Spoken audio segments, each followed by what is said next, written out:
Today was possibly the worst day of my entire life. And that's because I made a venture to the BMV. And let me just tell you, it really is just as bad as every single person explains to you. When you see people on TV explaining it, listen to them. For once, TV is right. That place is horrible.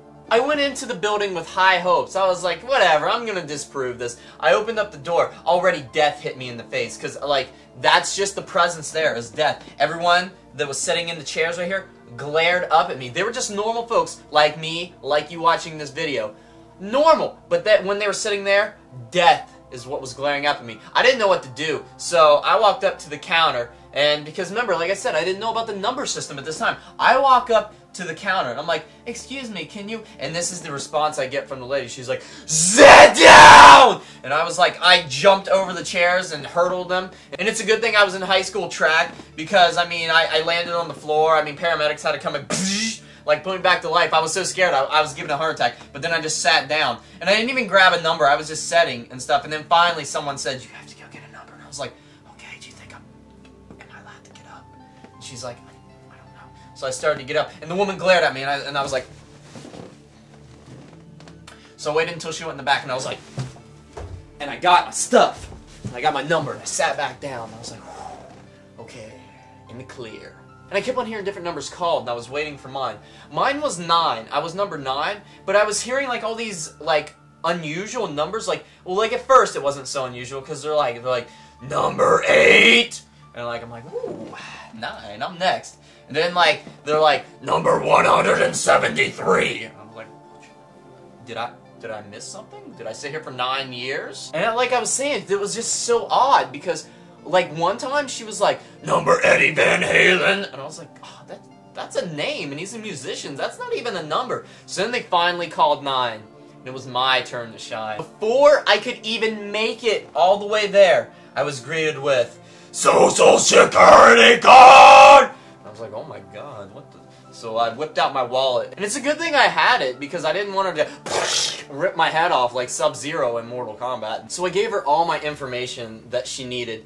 And then she's like, I'm gonna need you to fill this out right here. And I was like, okay, and like, but she, you know, she just gave me the paper, and there was a huge long thing, and it's like, here, here, here, here. There was lines everywhere, and I'm not really sure where to sign. Just sign right here. So she's like, are you making fun of me? And I was like, no, I'm asking where to sign the paper at. And then she took scissors and cut a piece of my hair off and put it in her pocket after she smelled it. But I didn't want to question her because I didn't feel like getting knifed that night. When it was all done, she said it was $24, and I was like, okay, so I got my card out, and I was like, where do I swipe this? And she's like, damn it! And I was like, no, I was like, actually, I just got a credit card. I was like, I like it, and I couldn't even finish telling her my story, and she's like, damn it only! And I was like, okay, Satan, just, okay, I have cash, let me get it out my, she's like, hurry up! And I was like, okay.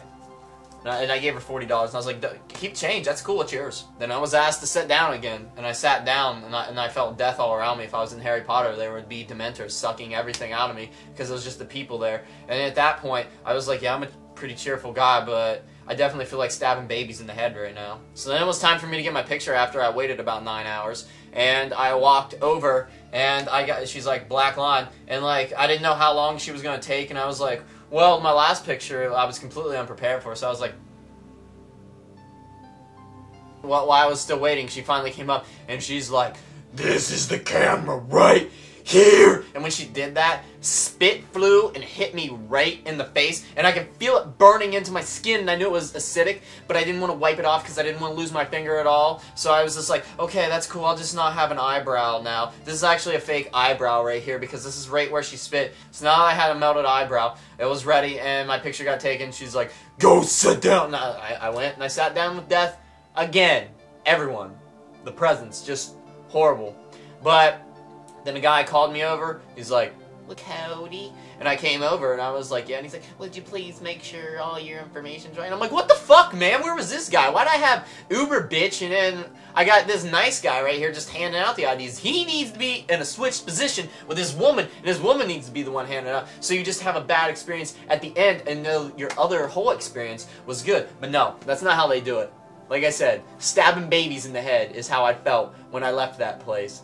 And what I forgot to tell you is the scariest part of this whole entire thing is, I don't know if this was a Halloween trickster prank, or if they were just, they want to strike fear into the heart of you. But as I was walking out the door, that woman just happened to lean around the corner and she's like, "See you again in 4 years!" And I was struck with pure fear.